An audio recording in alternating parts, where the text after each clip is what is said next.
pied en salle de cours, un pied dans la ferme pédagogique. Apprendre les métiers de l'agriculture, c'est se former aussi sur le terrain.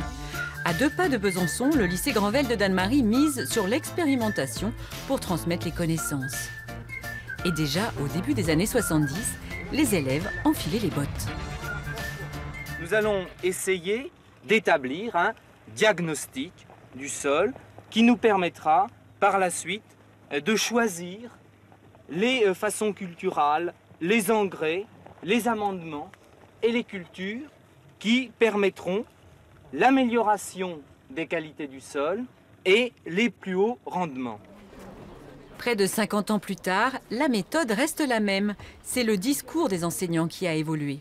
Donc bienvenue au lycée. Donc c'est un échange intéressant. C'est vrai que c'est la première fois qu'on fait ça avec nos collègues de Fontaine. Donc c'est une vraie expérimentation. Ces étudiants sont en visite. Ils viennent du lycée de Fontaine en Bourgogne. Leur BTS doit leur permettre de gérer des exploitations agricoles. Ils font partie de la 3e promotion d'étudiants dont les cours sont basés sur les principes de l'agroécologie. Dans l'agroécologie, il y a la partie écologie, préservation de ressources naturelles, diminuer les intrants extérieurs aux exploitations, favoriser l'autonomie.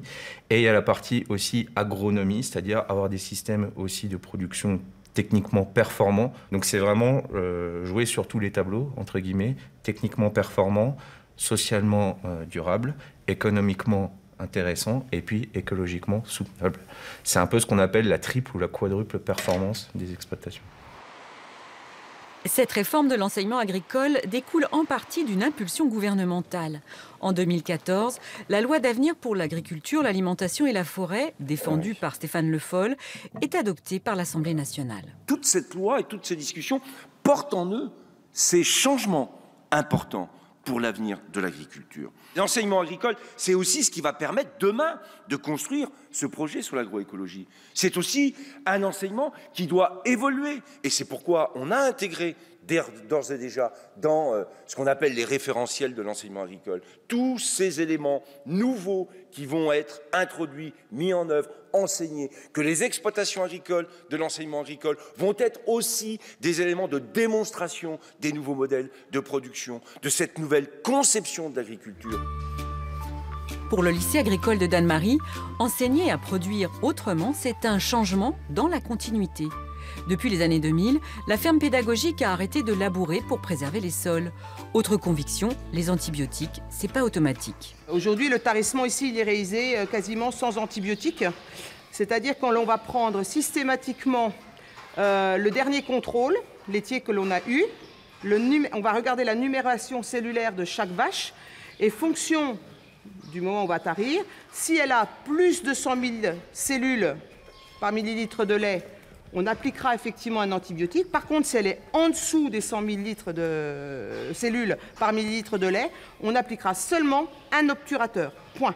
Il faut savoir que le futur, ce sera l'agroécologie, parce qu'on en entend beaucoup parler de plus en plus.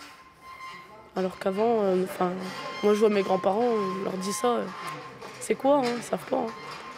Alors que maintenant, c'est tout le monde, les chambres d'agriculture, elles font que parler de ça tout le temps. On n'est pas prêt, je pense, à faire de l'agroécologie encore. Vous ou votre entourage? Notre entourage et nous aussi, parce que d'un sens, on est un peu, depuis qu'on est tout petit, on a l'habitude de travailler comme ça et d'amener une autre façon de cultiver, d'avoir des animaux qui... Qu'est-ce qui va vous faire changer? Déjà d'entendre des nouvelles pratiques sur l'agroécologie, de visiter des exploitations qui pratiquent l'agroécologie et où leur système fonctionne. C'est justement tout l'enjeu de ces regards croisés sur l'agroécologie. On va piqueter une zone zéro fongicide par rapport à fongicide.